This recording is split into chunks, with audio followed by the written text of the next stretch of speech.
కూటమి ప్రభుత్వం అధికారంలోకి వచ్చిన తర్వాత ఉచిత ఇసుక అంటూ చంద్రబాబు మాయమాటలు నమ్మి ప్రజలు మోసపోయారు. ఉచిత ఇసుక పేరుతో ప్రజల్ని నిలువు దోపిడీ చేస్తున్నారు. ఇప్పుడు బంగారం కంటే ప్రియంగా ఇసుక మారిపోయింది. తిరుపతి జిల్లాలో ఉన్న 3 స్టాక్ పాయింట్లలో ఇసుక లభించకపోవడంతో ఇసుక దొంగతనాలు ఎక్కువగా జరుగుతున్నాయి. ఇసుక చోరీకి సంబంధించి మరింత సమాచారం తిరుపతి నుంచి మా ప్రతినిధి మూర్తి అందిస్తారు. కూటమి ప్రభుత్వం అధికారంలోకి వచ్చిన తర్వాత ఉచిత ఇసుక పేరుతో ప్రజల్ని మభ్యపెట్టి మోసం చేసింది.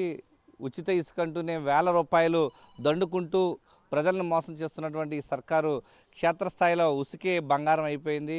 క్షేత్రస్థాయిలో మనం చూస్తే తిరుపతి నగరంలో ఓ ఇంటి నిర్మాణం కోసం ఉంచినటువంటి ఇసుకను దొంగలు ఎత్తుకెళ్ళిపోయారు. ప్రధానంగా బంగారం కంటే విలువైనదిగా ఈరోజు ఇసుక మరింత ప్రియం కావడంతో తిరుపతి నగరంలో చాలా చోట్ల ఇంటి ఎదుట ఉన్నటువంటి ఖాళీ ప్రదేశాల్లో ఉన్నటువంటి ఇసుకను దొంగతనంగా తెల్లవారుజామున అర్ధరాత్రి పూట వచ్చి ఇసుకను ఎత్తుకుపోవడంతో కొంతమంది బాధితులు పోలీసులకు కంప్లైంట్ చేస్తున్నారు. కొంతమంది అయితే కంప్లైంట్ చేయడానికి కూడా భయపడుతున్నటువంటి పరిస్థితి కనిపిస్తోంది. తిరుపతి నగరంలో ప్రస్తుతం మనం చూస్తూ ఉన్నాం. సుబ్బారెడ్డి నగర్లో ఓ ఇంటి వద్ద ఉంచినటువంటి ఒక 5 ట్రాక్టర్ల ఇసుక ఉంటే ఇక్కడ ఒక ట్రాక్టర్ ఇసుకను తెల్లవారుజామున వచ్చి ఎత్తుకుపోవడంతో వారు తెల్లవారుజామున సీసీ ఫుటేజ్ చూసిన తర్వాత వెంటనే పోలీసులకు ఫిర్యాదు చేశారు. ప్రస్తుతం మనం చూస్తూ ఉన్నాం ఇసుక ఎంత ప్రియమైపోయిందనేది ఈ యొక్క కూటమి ప్రభుత్వంలో. ఓవైపు ఉచిత ఇసుక అంటూనే వేల రూపాయలు కడితేనే కానీ ఉచిత ఇసుక దక్కనటువంటి పరిస్థితి.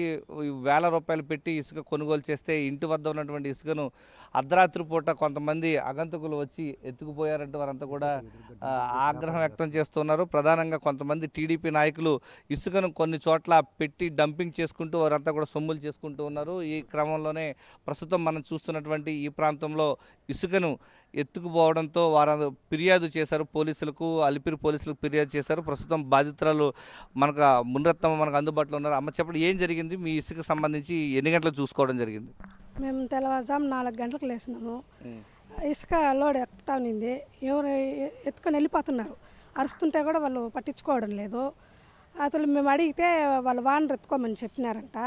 వాళ్ళ వానర్ మాకు తెలియదు, మాకేం చెప్పలేదు. చెప్పి కదా ఎత్తుకోవాలా, చెప్పకుండా తీసుకెళ్ళిపోయినారు. మేము కష్టపడి కూలి చేసుకుని బతికే వాళ్ళం కదా, అట్లా తీసుకెళ్ళిపోతే ఎట్లా?